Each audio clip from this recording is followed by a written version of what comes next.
Did you know that Roger was originally written to never leave the house? Could you imagine if this was the case and we didn't have all of his fun personas? After the first couple episodes, the writers were like, no, this is far too limiting, we've got to change it. The creator of American Dad, Seth MacFarlane, actually voices Roger and all of his personas, as well as Stan Smith. Now, I personally think that Seth MacFarlane is one of the most talented voice actors of our time, but it would be criminal to forget about everybody else on the cast. Wendy Shaw, aka Francine Smith, has been in Hollywood since the 70s. She was on Inner Space, as well as The Burbs with Tom Hanks. Scott Grimes, aka Steve Smith. Not only is he a talented voice actor, but he's also a musician, which is not surprising. I mean, obviously, take a look at B12. Do your system. Better lose that boyfriend before I fist him. Trouble make you feel all bright and alert. This man is 53 years old.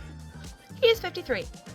He looks amazing. He started acting in 1983 at the age of just 12 years old. He's been in films such as Oppenheimer, Band of Brothers, and an episode of The Twilight Zone, The Little Lost Boy in 1985. Now we go on to Klaus Heisler, who is played by D. Bradley Baker. When I started looking him up, I was shocked at how many things he was in. Because when I think of Klaus Heisler, I think of a German goldfish. I know that Klaus gets all of the hate, but he is played by D. Bradley Baker. When somebody has a 3-name title, you know that they are talented. And he is an absolute legend.